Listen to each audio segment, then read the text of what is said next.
নমস্কাৰ মৰমৰ ছাত্ৰ ছাত্ৰীসকল এইটো ভিডিঅ'ত আজি আমি আলোচনা কৰিম ক্লাছ 6ৰ সমাজ বিচিত্ৰত থকা পাৰ্ট 8 ভাৰতীয় সভ্যতাৰ আৰম্ভণি এইটো পাৰ্ট আজি আমি এইটো ভিডিঅ'ত আলোচনা কৰিছোঁ। এই পাৰ্টৰ অন্তৰ্গত তোমালোকৰ 5টা অনুশীলনী আছে।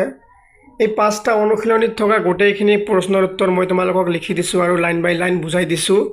সো ষ্টুডেণ্টছ তোমালোকে ভিডিঅ'টো শেষলৈকে চাই থাকিবা। এতিয়া আমি তোমালোকৰ কোৱেশ্চন এনসাৰবোৰ আৰম্ভ কৰোঁ। তোমালোকে কোৱেশ্চন এনসাৰবোৰ বা ক্লাছটো ষ্টাৰ্ট কৰাৰ আগতে তোমালোকে লগত কিতাপ বহি লৈ লগত বহিবা। যোনবোৰ বস্তু মই ইম্পৰ্টেণ্ট বুলি কৈ যাম তোমালোকে কিতাপত দাগ দি ল'বা আৰু উত্তৰবোৰ ক্লাছটো শেষ হোৱাৰ পিছত লিখিবা, নহ'লে এনে ক্লাছটো কৰি তোমালোকৰ লাভ নহ'ব। এতিয়া তোমালোকৰ অনুশীলনী 1ত আছে কি 1 নম্বৰ প্ৰশ্ন তলৰ প্ৰশ্নবোৰৰ উত্তৰ দিয়া। ক নম্বৰ প্ৰশ্ন সভ্যতা বুলিলে কি বুজা? উত্তৰ হ'ব সভ্যতা হৈছে মানুহৰ সামাজিক ধৰ্মীয় অৰ্থনৈতিক ৰাজনৈতিক নৈতিক আৰু সাংস্কৃতিক উন্নতিৰ অৱস্থা। চোৱা তোমালোকে উত্তৰবোৰ অতি চুটি আৰু সহজ ভাষাত বুজি পোৱাকৈ লিখি দিয়া হৈছে। সো তোমালোকে টেনশ্যন নল'বা আৰু এইটো ভিডিঅ' চালে তোমালোকৰ একেবাৰে এই পাৰ্টবোৰ একেবাৰে ক্লিয়াৰ হৈ যাব। আৰু এইটো চেনেল তোমালোকে ছাবস্ক্ৰাইব কৰিবা, কাৰণ ইয়াত তোমালোকৰ সকলো ছাবজেক্টৰ ভিডিঅ' প্ৰত্যেক দিনে পাবা। ঠিক আছে, এতিয়া তোমালোকৰ খ নম্বৰ প্ৰশ্নটো হ'ল সভ্যতাৰ বৈশিষ্ট্যসমূহ উল্লেখ কৰা। উত্তৰ হ'ব সভ্যতাৰ বৈশিষ্ট্যসমূহ। এইটো ইম্পৰ্টেণ্ট হয়, কোৱেশ্চনটো তোমালোকে দাগ দি ৰাখিবা। সভ্যতাৰ বৈশিষ্ট্যসমূহ উল্লেখ কৰা। ঠিক আছে, বৈশিষ্ট্যসমূহ কি কি একেবাৰে মই চুটিকৈ লিখি দিছোঁ। এনেকৈ লিখিলে ভাল নম্বৰ পাবা তোমালোকে। 1 নম্বৰ কি হ'ব নগৰায়ন, মানে ভাল নগৰ ব্যৱস্থাক নগৰায়ন বুলি কোৱা হয়। 2 নম্বৰ শস্য উৎপাদন আৰু খাদ্য মজুত। 3 নম্বৰ হৈছে কি বাণিজ্যিক বিকাশ। 4 নম্বৰত লিপি আৰু ভাষাৰ বিকাশ। 5 নম্বৰত আছে ৰাজনৈতিক শাসন ব্যৱস্থা। এইবোৰ হৈছে কি বৈশিষ্ট্য। 7 নম্বৰত দিয়া আছে কি ধৰ্মীয় বিশ্বাস। 7 নম্বৰত দিয়া আছে শিল্প স্থাপত্য আৰু বিজ্ঞানৰ উন্নয়ন। মই তোমালোকক 7টা লিখি দিছোঁ। তোমালোকক যদি 2 নম্বৰ দিয়ে তোমালোকে 2টা বা 3টা লিখিবা।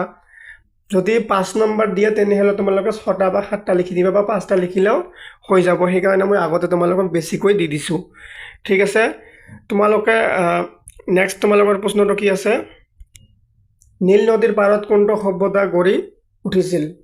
উত্তৰ হ'ব নীল নদীৰ পাৰত মিছৰীয়া সভ্যতা গঢ়ি উঠিছিল। তাৰপিছত কি আছে তোমালোকৰ ঘ নম্বৰ প্ৰশ্ন যিকোনো 2টা প্ৰাচীন সভ্যতাৰ নাম লিখা।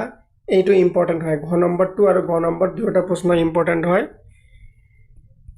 যিকোনো 2টা প্ৰাচীন সভ্যতাৰ নাম হ'ল কি 1 নম্বৰ হৈছে হিন্দু সভ্যতা, 2য় নম্বৰ হৈছে মেছ'পটেমিয়া সভ্যতা। এই দুটা কি প্ৰাচীন সভ্যতা। নেক্সট তোমালোকৰ 2 নম্বৰ অনুশীলনীত কি আছে 2 নম্বৰ অনুশীলনীৰ 1 নম্বৰত আছে তলৰ প্ৰশ্নবোৰৰ উত্তৰ দিয়া। ক নম্বৰ প্ৰশ্ন সিন্ধু সভ্যতাক আন কি নামেৰে জনা যায়? উত্তৰ হ'ব সিন্ধু সভ্যতাক হৰপ্পা সভ্যতা আৰু সিন্ধু সৰস্বতী সভ্যতা নামেৰে জনা যায়। এইকেইটা নাম মনত ৰাখিবা। এই অনুশীলনী নম্বৰ 2 1ৰ ক নম্বৰ প্ৰশ্নটো ইম্পৰ্টেণ্ট হয়, দাগ দি ল'বা তোমালোকে। নেক্সট তোমালোকৰ আছে কি খ নম্বৰ হৰপ্পা সভ্যতাৰ উল্লেখযোগ্য যিকোনো 2টা স্থানৰ নাম লিখা। 2টা উল্লেখযোগ্য স্থান, এইটো ইম্পৰ্টেণ্ট হয়। উত্তৰ হ'ব হৰপ্পা সভ্যতাৰ উল্লেখযোগ্য যিকোনো 2টা স্থানৰ নাম হ'ল লোথাল ধোলাভিৰা। মনত ৰাখিবা লোথাল আৰু ধোলাভিৰা। নেক্সট আছে তোমালোকৰ গ নম্বৰ প্ৰশ্ন হৰপ্পা সভ্যতাৰ নগৰৰ গাঁথনি কেনে আছিল?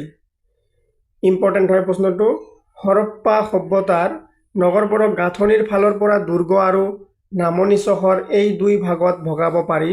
দুৰ্গ হ'ল চহৰৰ ওখ অংশ য'ত ৰাজহুৱা গৃহ শস্যৰ ভঁৰাল ৰাজহুৱা স্নানাগাৰ সভাগৃহ আদি আছিল।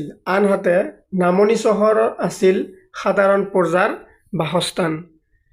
এইটো তোমালোকে পঢ়িবা গ নম্বৰটো। এইটো তোমালোকৰ খুবেই ইম্পৰ্টেণ্ট হয়, পৰীক্ষাত অহাৰ সম্ভাৱনা খুবেই বেছি।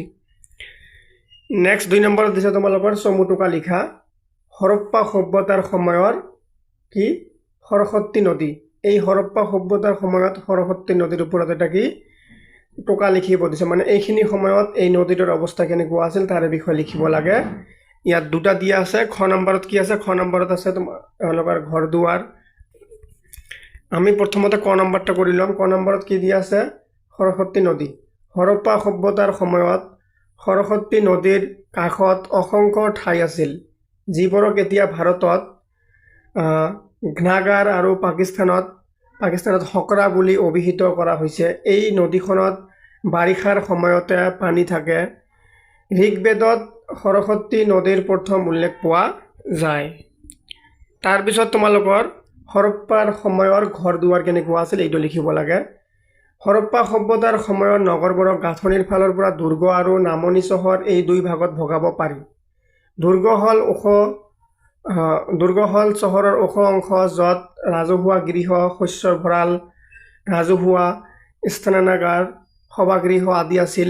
এই অঞ্চলতে শাসক শ্ৰেণীৰ লোকে বাস কৰিছিল, অৰ্থাৎ এই শাসক শ্ৰেণী মানে ৰজা মন্ত্ৰীসকল এইটো ঠাইত বাস কৰিছিল। নামনি চহৰত আছিল সাধাৰণ প্ৰজাৰ বাসস্থান, আৰু নামনি চহৰত আছিল আমাৰ জনসাধাৰণ বা মানুহ। এই ঘৰবোৰ ঘাইপথৰ দুয়োকাষে সজা হৈছিল। ঘাইপথতকৈ কিছু উচ্চতাত ঘৰবোৰ নিৰ্মাণ কৰা হৈছিল। তাত খটখটিৰ ব্যৱস্থা আছিল। প্ৰত্যেক ঘৰৰ লগত শৌচাগাৰ, চোতাল, ৰান্ধনীঘৰ আৰু একাধিক শোৱা কোঠালিৰ ব্যৱস্থা আছিল। বেছিভাগ ঘৰেই দুমহলীয়া আছিল। ঘৰবোৰ ইটাৰে সজা হৈছিল।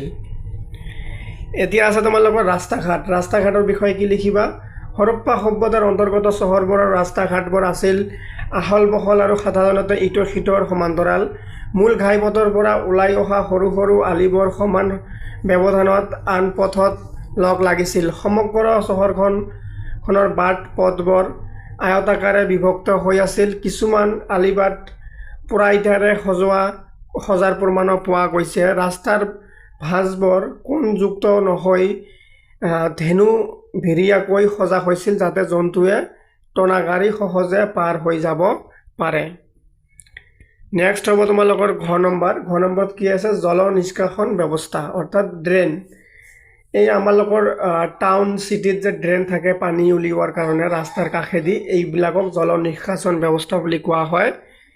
হৰপ্পা সভ্যতাৰ চহৰবোৰ জল নিষ্কাশন অৰ্থাৎ পানী যোৱাৰ ব্যৱস্থা সুপৰিকল্পিত আছিল। প্ৰত্যেক ঘৰৰে ব্যৱহৃত পানী ওলাই গৈ নলাত পৰাৰ ব্যৱস্থা আছিল। আলিবাটৰ সমান্তৰালকৈ বা কাষে কাষে পানী যোৱা নলা আছিল। এই নলাবোৰ ইটাৰ ঢাকনিৰে ঢাকি থোৱা আছিল। ইয়াৰ পৰা বুজিব পাৰি যে হৰপ্পা সভ্যতাৰ বাসিন্দাসকলে চাফ চিকুণকৈ থকা বিশেষ গুৰুত্ব দিছিল। এতিয়া তোমালোকৰ ৩ নম্বৰ প্ৰশ্ন, হৰপ্পা সভ্যতাৰ সেই সময়ৰ বাসিন্দাসকলে চাফ চিকুণকৈ থকাত বিশেষ গুৰুত্ব দিছিল, এই লাইনটো ব্যাখ্যা কৰিব লাগে। উত্তৰ হ'ব, হৰপ্পা সভ্যতাৰ সেই সময়ৰ বাসিন্দাসকলে চাফ চিকুণকৈ থকাত বিশেষ গুৰুত্ব দিছিল। এই বক্তব্যটো হৰপ্পা সভ্যতাৰ নগৰ পৰিকল্পনা আৰু জল নিষ্কাশন ব্যৱস্থা পৰ্যালোচনা কৰিলে স্পষ্ট হয়। হৰপ্পা সভ্যতাৰ চহৰসমূহ সুপৰিকল্পিত আছিল। প্ৰত্যেক ঘৰত ব্যৱহৃত পানী ওলাই যাবলৈ বিশেষ ব্যৱস্থা আছিল। প্ৰত্যেক ঘৰৰে ব্যৱহৃত পানী ওলাই গৈ নলাত পৰাৰ ব্যৱস্থা আছিল। আলিবাটৰ সমান্তৰালকৈ বা কাষে কাষে পানী যোৱা নলা আছিল।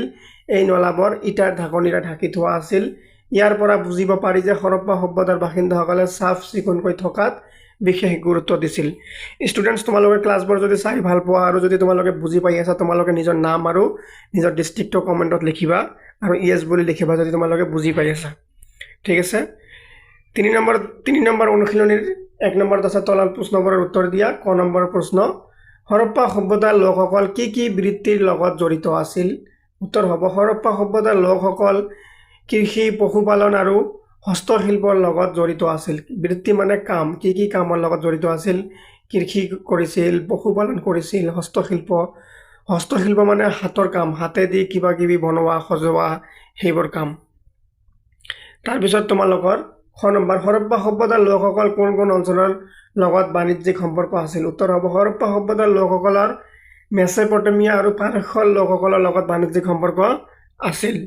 নেক্সট তোমালোকৰ আছে গ নম্বৰ প্ৰশ্ন।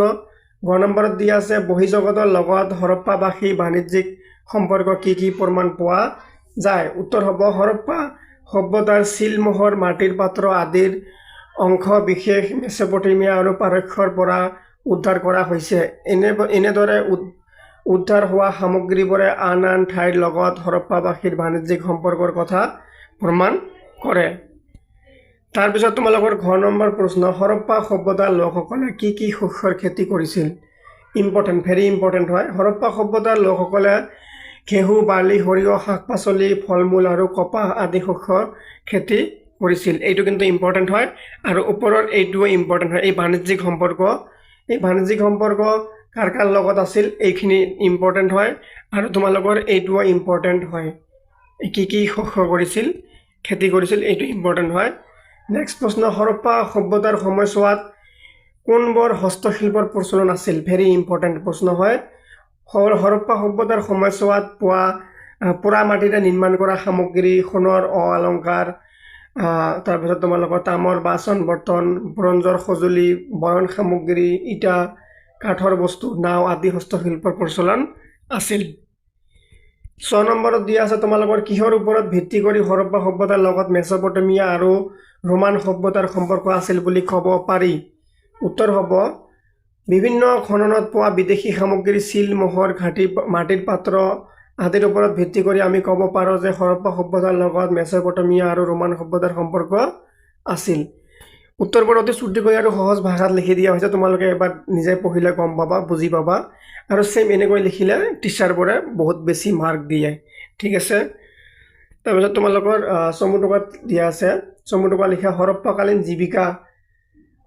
হৰপ্পাৰ সময়ত জীৱিকা মানে কোৱা হৈছিল? জীৱিকা মানে মানুহ যিটো বস্তু কৰি জীৱন নিৰ্বাহ কৰিছিল সেইটোক জীৱিকা বুলি কোৱা হয়। হৰপ্পা সভ্যতাৰ সময়ছোৱাত লোকসকল কৃষি, পশুপালন, হস্তশিল্পৰ নিচিনা বৃত্তিৰ লগত জড়িত আছিল। হৰপ্পা সভ্যতাৰ লোকসকলে ঘেঁহু, বাৰ্লি, সৰিয়হ, শাক পাচলি, ফল মূল আৰু কপাহ আদিৰ খেতি কৰিছিল। হৰপ্পা সভ্যতাৰ লোকসকলে হাতী, উট, মহ, গৰু, ভেড়া আদি পালন কৰিছিল। এতিয়া কি হ'ব তোমালোকৰ হৰপ্পাকালীন বাণিজ্য মানে অৰ্থাৎ ব্যৱসায় কেনেকুৱা আছিল তাৰে ওপৰত চমু টকা লিখিব লাগে। কি হ'ব? হৰপ্পা সভ্যতাৰ চিল, মোহৰ, মাটিৰ পাত্ৰ আদিৰ অংশবিশেষ মেচপটেমিয়া আৰু পাৰস্যৰ পৰা উদ্ধাৰ কৰা হৈছে। সেইদৰে মাছ মেচপটেমিয়া, চিলমোহৰ হৰপ্পাত পোৱা গৈছে। এনেদৰে উদ্ধাৰ হোৱা সামগ্ৰীবোৰে আন আন ঠাইৰ লগত হৰপ্পাবাসীৰ বাণিজ্যিক সম্পৰ্ক সাক্ষ্য বহন কৰে। সেই সময়ত স্থলপথ আৰু জলপথ উভয়েদি বেপাৰ চলিছিল। এতিয়া তোমালোকৰ অনুশীলনী 4, ইয়াৰ পিছত মাত্ৰ এটা অনুশীলনী আছে। তোমালোকে মোক কমেণ্ট কৰি জনাবা। তোমালোকে যদি বুজিছা তোমালোকে ইয়েছ বুলি লিখিবা আৰু তোমালোকৰ নিজৰ নাম, ডিষ্ট্ৰিক্টটো লিখিবা। তেন্তে মই গম পাম তোমালোকে ক'ৰ পৰা চাই আছে আৰু নামবোৰ চিনি পাম। পিছত তোমালোকে কমেণ্ট কৰিলে মই চিনি পাম যে তোমালোকে মোৰ পুৰণি ষ্টুডেণ্ট বুলি।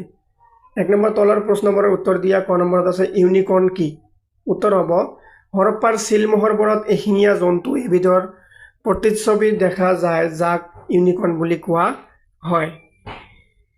এইটো মনত ৰাখিবা তোমালোকে। ইউনিকৰ্ণ কি ইম্পৰ্টেণ্ট হয় তোমালোকে দাগ দি ল'বা। মই তোমালোকক কৈছোঁ মই যিটো বস্তু ইম্পৰ্টেণ্ট বুলি ক'ম তোমালোকে কিতাপত দাগ দি ৰাখিবা। ঠিক আছে। ইউনিকৰ্ণটো ভালকৈ পঢ়িবা। আৰু তোমালোকে অকল ভিডিঅ' চালে নহ'ব, তোমালোকে উত্তৰবোৰ লিখিব লাগিব। কিছুমান বস্তু কিতাপত দাগ দি ল'ব লাগিব। খ নম্বৰ হৈছে চিলমোহৰবোৰত কি জন্তুৰ প্ৰতিচ্ছবি পোৱা গৈছে? চিলমোহৰবোৰত ষাঁড়, গৰু, ভেড়া, বাঘ আৰু হাতীৰ প্ৰতিচ্ছবি পোৱা গৈছে। গ নম্বৰত আছে হৰপ্পাকালীন লিপি কি সামগ্ৰীত পোৱা যায়? উত্তৰ হ'ব হৰপ্পাকালীন লিপিবোৰ মোহৰ, তামৰ ফলি, ব্ৰঞ্জৰ ফলি, শিলৰ টুকুৰা, পোৰা মাটিৰ পাত্ৰৰ টুকুৰা আদিত পোৱা গৈছে। নেক্সট আছে তোমালোকৰ চমু টকা লিখা হৰপ্পাৰ সময়ত ধৰ্মীয় বিশ্বাস। এই হৰপ্পাৰ সময়ত ধৰ্মীয় বিশ্বাস কেনেধৰণৰ আছিল? হৰপ্পাকালীন সভ্যতাত ভিন ভিন ঠাইৰ পৰা উদ্ধাৰ হোৱা একেধৰণৰ মাটিৰে নিৰ্মিত নাৰী মূৰ্তি এটাক ইতিহাসবিদসকলে ধৰ্মীয় বিশ্বাসৰ প্ৰতীক বুলি কয়। তদুপৰি চিলমোহৰবোৰত খোদিত বহি থকা অৱস্থাত পশুৰে বেষ্টিত পুৰুষৰ প্ৰতিচ্ছবিক পশুপতি শিৱ বুলি অভিহিত কৰা দেখা যায়। এতিয়া কি হ'ব? হৰপ্পাৰ সময়ৰ ভাষা আৰু লিপি কেনেধৰণৰ আছিল? উত্তৰ হ'ব হৰপ্পাবাসীয়ে কি ভাষা ব্যৱহাৰ কৰিছিল সেয়া জনা নাযায়। সেয়েহে বিভিন্ন উৎসৰ পৰা উদ্ধাৰ হোৱা লিপিসমূহৰ পাঠোদ্ধাৰ এতিয়াও সম্ভৱ হৈ উঠা নাই। কিন্তু ভাষাবিদসকল নিশ্চিত হৈছে যে তেওঁলোকৰ লিপিৰ আখৰবোৰ চিত্ৰলিপি আছিল, অৰ্থাৎ ছবিক আখৰ হিচাপে ব্যৱহাৰ কৰা হৈছিল। এতিয়ালৈ প্ৰায় 500 চিত্ৰলিপি উদ্ধাৰ হৈছে। বাক্যবোৰ সোঁফালৰ পৰা বাওঁফাললৈ লিখা হৈছিল। তাৰপিছত এই লিপিবোৰ মোহৰ, তামৰ ফলি, ব্ৰঞ্জৰ ফলি, শিলৰ টুকুৰা, পোৰা মাটিৰ পাত্ৰৰ টুকুৰা আদিত পোৱা গৈছে। এতিয়া কি হ'ব তোমালোকৰ 5 নম্বৰ অনুশীলনী আৰু এইটো তোমালোকৰ শেষৰটো অনুশীলনী। এইখিনি পঢ়িলে তোমালোকৰ এই পাৰ্টটো একেবাৰে ক্লিয়াৰ হৈ যাব। তোমালোকে মোক চেনেলত কমেণ্ট কৰি জনাবা তোমালোকে বুজিছানে নাই আৰু ছাবস্ক্ৰাইব কৰি দিবা। 1 নম্বৰত আছে তলৰ প্ৰশ্নবোৰৰ উত্তৰ দিয়া। ক নম্বৰ, হৰপ্পা সভ্যতাৰ বেছিভাগ ঘৰ কেনেকুৱা আছিল? Very important. হৰপ্পা সভ্যতাৰ বেছিভাগ ঘৰ আছিল ঘৰ কি? ঘৰ এইটো আছিল হ'ব, ঠিক আছে, এইটো আছিল হ'ব। ঘৰ আছিল ইটাৰে নিৰ্মিত, 2টা বা 3টা কোঠা থকা। প্ৰত্যেক ঘৰত গৃহ নিৰ্বাহ সামগ্ৰী, স্নানাগাৰ, আগলি আৰু নিষ্কাশন ব্যৱস্থা আছিল। দুৱাৰবোৰ সাধাৰণতে ৰাস্তাৰ দিশলৈ মুখ নোহোৱাকৈ আছিল। এইখিনি আছিল কি? হৰপ্পা সভ্যতাৰ ঘৰৰ ব্যৱস্থা। এইখিনিতে তোমালোকৰ পাৰ্টটো আলোচনা কৰা হৈ গ'ল। চ' ষ্টুডেণ্ট, যদি তোমালোকে চেনেলটো এতিয়াও ছাবস্ক্ৰাইব কৰা নাই, ছাবস্ক্ৰাইব কৰি দিবা। কোনটো বস্তু লাগে তোমালোকে সুধিবা, মোক কমেণ্ট কৰি জনাবা যে ছাৰ আমাক এইটো ক্লাছ লাগে, এইটো চেপ্টাৰ লাগে। আৰু কিবা নুবুজিলে তোমালোকে মোক কমেণ্ট কৰি জনাবা, ঠিক আছে। তোমালোকক সকলোকে ভিডিঅ'টো চোৱাৰ কাৰণে ধন্যবাদ।